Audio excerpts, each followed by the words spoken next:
Ikrimah itu anak dari Abu Jahal, itu loh jadi mufassirut tabi'in, tokoh ahli tafsir, ahli Quran zaman tabi'in, dan diterima. Padahal bapak mungsuhe Kanjeng Nabi, enggak masalah. Andai ada 65 orang itu jadi gembong PKI, lalu anaknya mondok di Plosolir Boyosarang, hafid Quran, apal alfiyah, maknun dan segala macamnya, nguasai Bukhari Muslim, Ihya, ya diangkat jadi kiai mas, meskipun bapaknya gembong PKI. Itulah Islam. Halo, halo. Serahkan sesuatu hanya kepada ahlinya. Siapa ahli? Imani top, takwa Allah top, khosyatullah top, ilmune yo top, akhlake top, nyun sewu, kapasitasnya juga top. Itu namanya ahlinya, dan harus ahlu sunnah wal jamaah. Serahkan pada ahlinya. Madhab 4 Imam Syafi'i nasabe sapa? Tak oneng bro rawuh. Imam Hanafi nasabe sinten? Woi, nasabe sapa? Tak oneng. Imam Maliki tak oneng. Imam Hambali tak oneng. Imam Asy'ari tak oneng. Imam Maturidi tak oneng. Imam Bukhari Muslim tak oneng. Imam Junaid Al-Baghdadi tak oneng kabeh. Imam Ghazali, kita kepada beliau-beliau belas enggak ngerti nasabnya. Woi, enggak ngerti nasabnya, dan enggak tahu juga sahkah Islam kita. Manut orang yang kita enggak tahu nasabnya itu loh, sah apa enggak? Lah jadi harus dari nasab ini. Enggak juga kan? Lo ngoten para rawuh, wong Pasuruan harus bengal nih kah?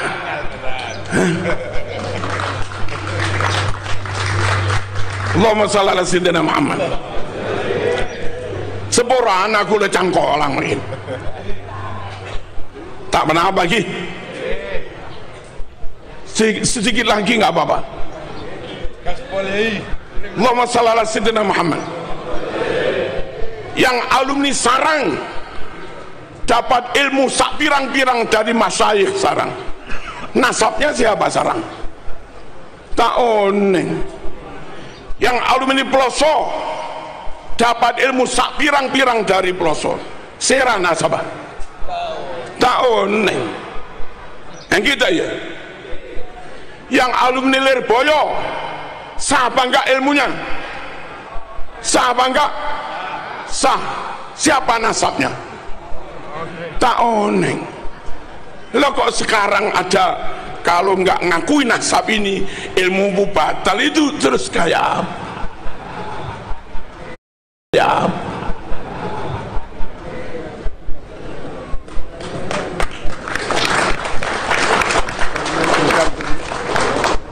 Lalu berikutnya begini, Bapak Ibu rahimakumullah, untuk bisa paham Quran, paham hadis, harus benar-benar ngerti alim nahwu sorof, harus alim mantek, harus alim ma'ani bayan badi, harus alim usul fikih, ulumul Quran, gharaibul alfaz, harus alim asbabun nuzul, harus alim mustalahul hadis. Halo, plus ngerti sejarah, juga ngerti filologi, untuk benar-benar bisa memahami Quran Sunnah dengan benar. Siapa itu? Ya siapapun yang mondok lama dan sungguh-sungguh menguasai itu semua, silahkan dia jadi kiai dan memahami Quran, meskipun dari kaum irung pesek.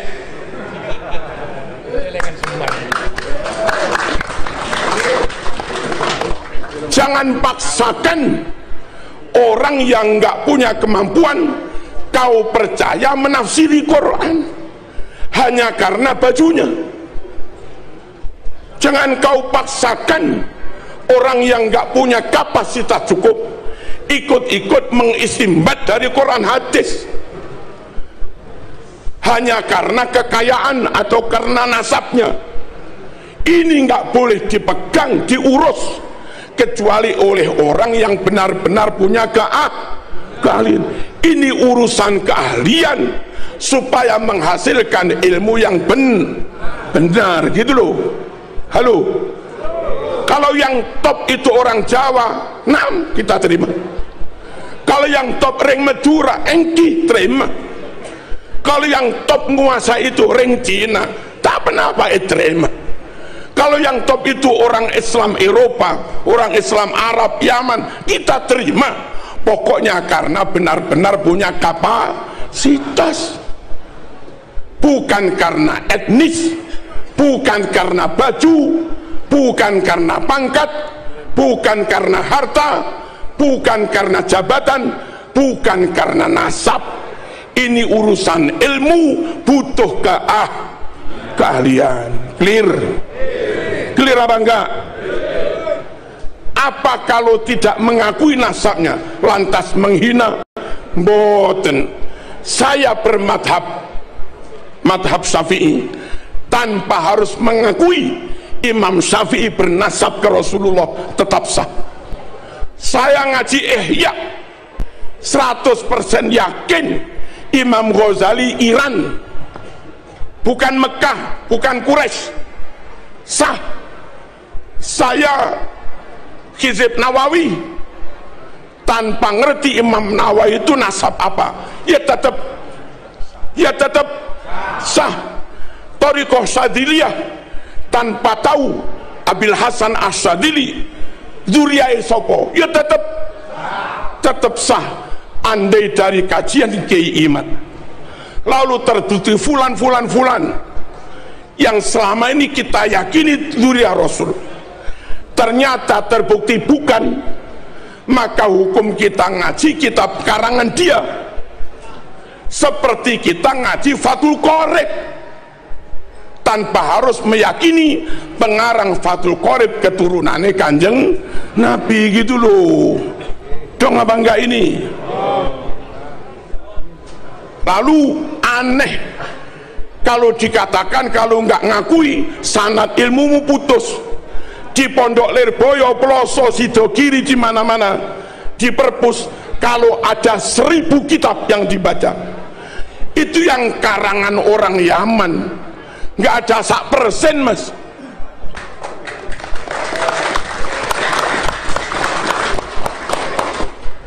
Ummahatul Kutub fit Tafsir, mulai dari yang kecil Jalalain, Jamal, Sawi, Lauk Ngaleh, Al-Munir, Maroh Labid, agak gede lagi Tabari, Qurtubi, Tafsirul Kabir, Lirrazi, dan yang lain-lain. Itu semua non Yaman, non Yaman, Kutubul Hadis, Bukhari, Muslim, Imam Ahmad, Tirmidzi, Abu Dawud, Ibnu Majah, Hakim, Ibnu Hibban, Ibnu Majah, Ibnu Abi Dunya, Ad-Dailami. Itu orang mana itu? Bukan Yaman, non Yaman, non Balawi. Nahwu, Jurumiyah, Tuhfah, Imriti, Mutamimah, Kawakibuturiyah, Alfiyah, Ausatul Masalik, Mughni. Terus apa lagi? Ibnu Hisham, Jami'ud Durus, Alkitab karangan Imam Sibawayh, ditambah Al-Khalil Al-Farahidi, semuanya non. Ibnu Malik As-Spanyoli, Al-Andalusi, berarti tafsir Qurtubi, Cordoba, As-Spanyoli mas. Ngaji teko ulama Spanyol ini sah mas.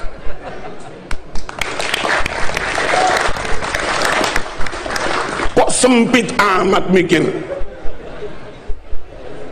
Fikih, wadih, apalagi mabadik fikhiyah, takrib, safinah, sulam, kasyifah, fathul qorib, bajuri, tanwirul qulub, qalyubi, buyah, nihatul muhtaj, wahab, mu'in, nihatul zain, dan segala macamnya. Wong ndi kuwi sing aran? Halo.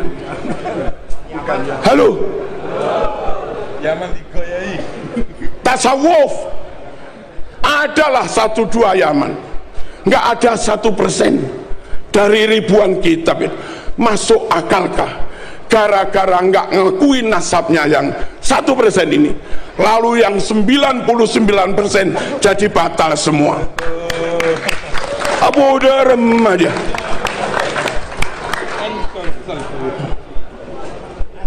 Paham lagi? Bukan masalah rungkat, Mas. Rungkat sendiri.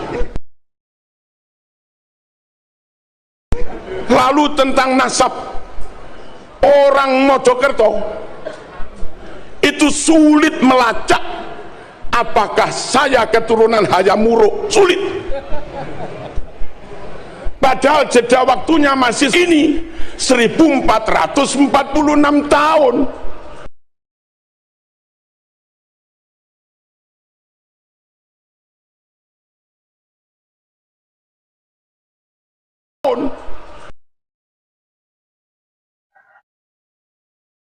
Lalu begitu mudahnya aneh keturunan Rasulullah.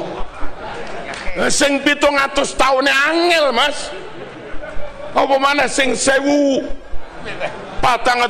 tahun, kecuali mau dibuktikan. Gitu loh.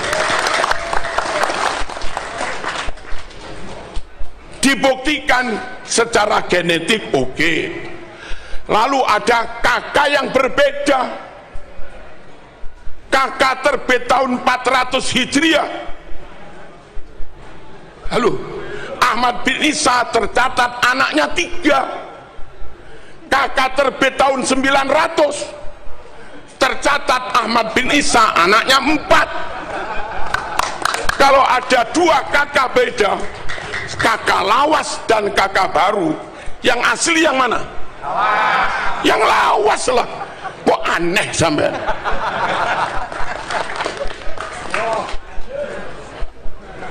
Kalau saya punya naskah Bukhari, warisan dari Mbah Yud saya, kebetulan kita sama-sama Al-Banteni, mbah saya ke-6 Banten, menantu saya bin Kiai Zuhdi Sintina Muhammad. 2 kakak beda, yang asli yang lawas, punya naskah Bukhari Muslim, naskah dari Mbah Yud saya, hadis itu nggak ada. Lalu ada terbit naskah Bukhari baru, tahu-tahu ada tambahan hadis itu. Yang benar yang mana? Yang lawas. Quran kita dari dulu nggak ada surat Al-Pasrpani. Tahu-tahu terbit Quran baru, ada tambahan surat Suratul Pasrpan. Yang asli yang mana? Yang lawas. Dan haram Anda berpikir barangkali itu ada yang nggak tercatat, ngawur aja.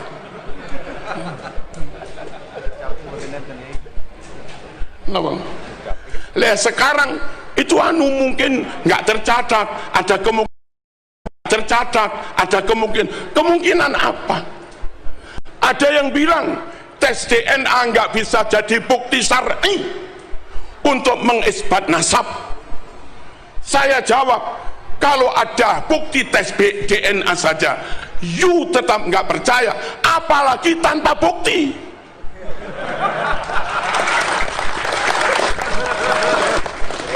Logikanya kok aneh-aneh.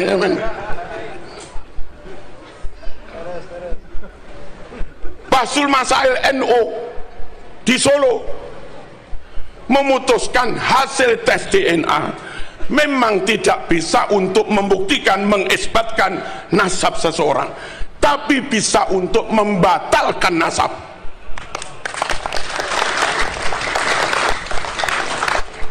Nabi Mekah, Said Maliki Mekah pada pun, Nabi Quraisy, Said Maliki Quraisy pada pun, sukunya pada.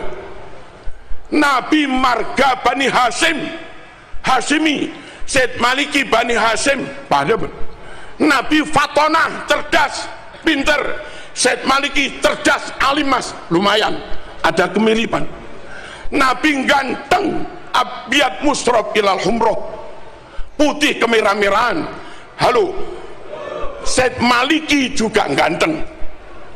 Nabi sabar, jembar, toleran, hanifah muslimah. Said Maliki jembar dodone mas. Orang kayak Said Maliki begini, karakternya mirip, kealimannya mirip, jembar dodone juga mirip, wajah masuklah ganteng, gagah, suku pada, marga pada. Said Maliki neka mon adabuh kula neka keturunan Nabi, ya gampang dipercayalah. Ini orang bangsanya beda. Nabi Mekah dia Iran, Nabi Mekah dia Afghanistan, Nabi Mekah dia Mesir, Nabi Mekah dia Madura, Nabi Mekah dia Yaman.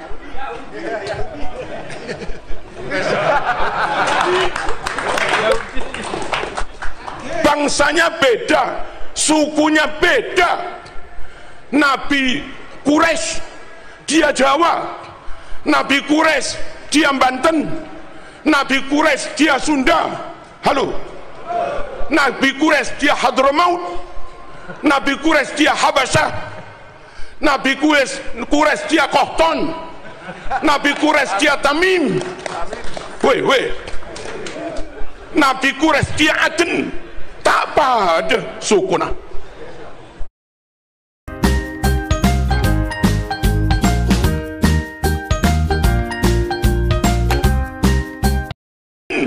Tak pada sukuna.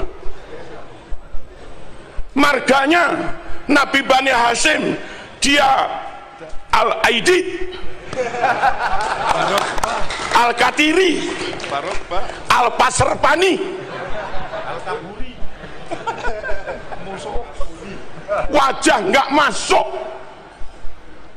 Nabi ganteng, Said Maliki ganteng, dia nggak ganteng belas. Nabi alim, pinter, dia logikanya konyol. Nabi sabar, jembar dodone, dek ngamuan, takbir prak,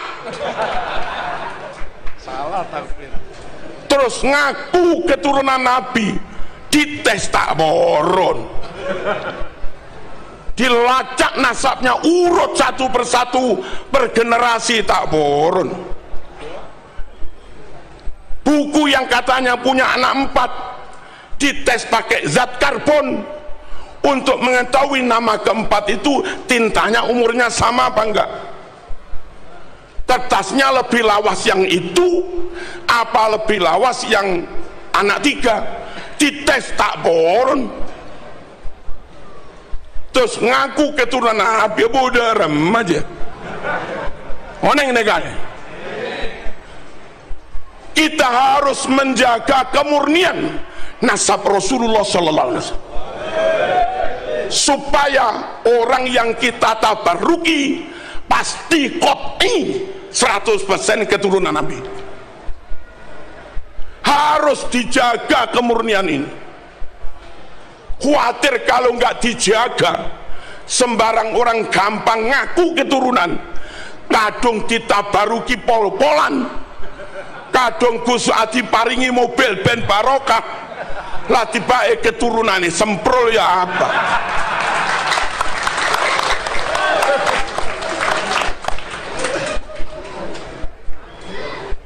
Ngerti betul nih? Verifikasi itu penting, validasi penting, pelacakan penting, baik pelacakan genealogi ataupun pelacakan naskah penting. Untuk apa? Untuk memastikan fulan qot'i keturunan Nabi.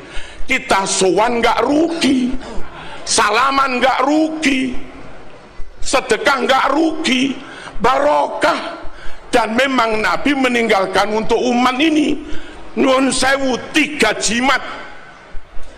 Jimat pertama Quran, jimat kedua sunnah, jimat kedua ketika keluarga anak cucunya Kanjeng Nabi. Supaya sunnah benar-benar sunnah, bukan maudhu, bukan palsu, maka ulama men-tracking hadis. Dan akhirnya karena hadis kena jarh wa ta'dil, ribuan hadis rungkat. Rungkat itu apa?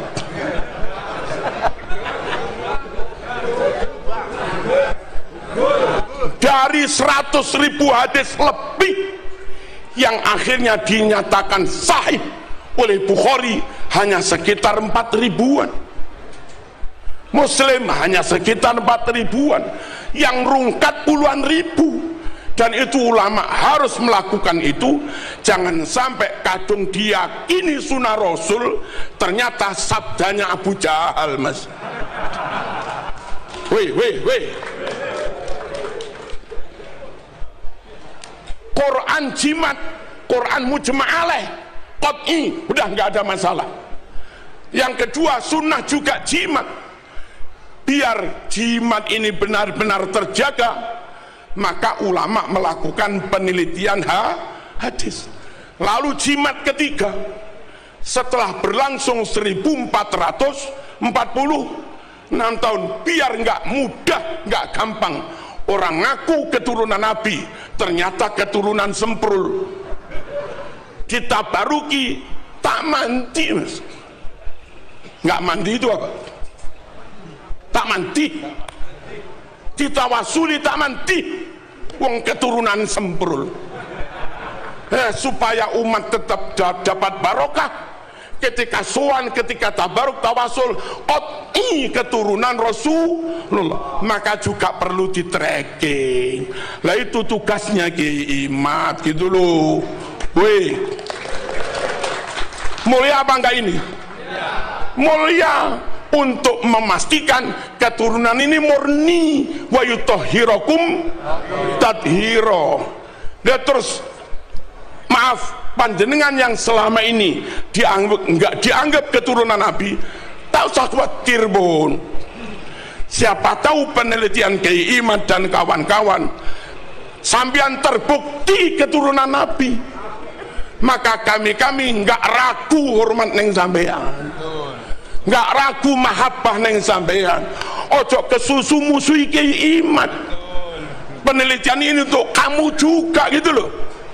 Timbang diragukan terus, timbang maskuk fih terus, timbang mukhtalaf fih terus, timbang iltibas terus, ndang dijelas nih, mas. Paham enggak? Kalaupun diteliti ternyata bukan, saman kudu lilo.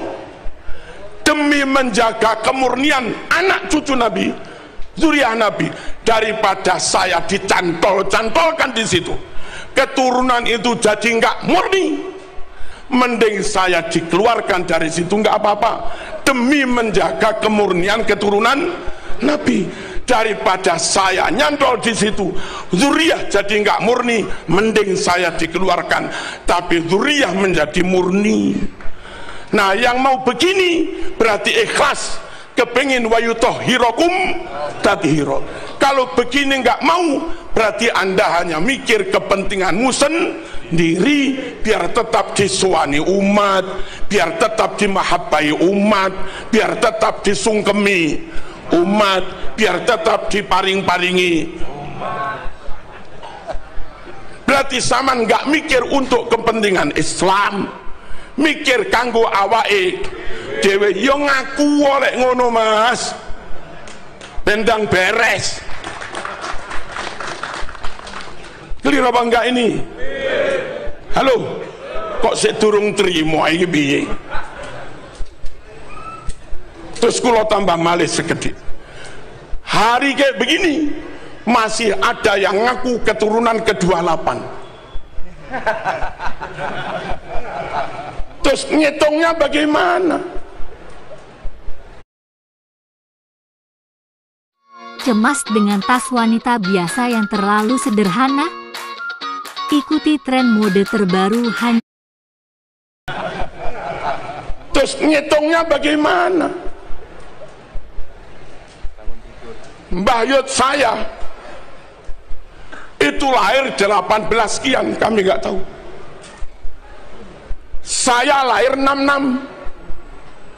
Ternyata lahirnya Mbah Yud dan lahirnya Pucu Buyut itu kisaran 100 tahunan. Sampai nikah umur 25. Halo, istrimu nikah umur 20, lalu punya anak pertama umur 26, 28, 30. Madep sini dulu. Anakmu, istrimu punya anak, dia umur selikur, rolikur. Jarak antara anak dengan orang tua itu kisaran 25 tahun, 26 tahun gitu loh. Halo, kalau 100 tahun nasab keempat. Isim paham apa enggak ini? Orang nikah itu umur 25 umumnya, umur 26, 27, 28 punya anak, istri punya anak umur 21, 22, 23, 24. Kalau di rata-rata pada angka 24, 25, 26 jarak antara anak dengan orang tua. Karena jaraknya sekitar 25 per nasab. Kalau 4 nasab berarti buyut 100 tahun. Kalau 1000 tahun nasab ke 40 mas. Paham enggak ini? Sekarang 1400 tahun harusnya nasab 56. Wajar. 1446 harusnya nasab ke 58, wajar. Kalau ada orang aneh keturunan ke 58 lumayanlah masuk. Anak keturunan 57 lumayan masuk. Aneh keturunan 28. Kalau di rata-rata 1446 Hijriah dibagi 28 rata-rata 51 tahun lebih. Masuk akalkah ibumu melahirkan umur 51? Mbah putrimu melahirkan umur 51? Padahal Fatimah umur sebelum 20 sudah punya anak. Ini hitungan nasab yang dibuat-buat mas. Cek bercaja mas. Belum lagi sekian makam dipalsu.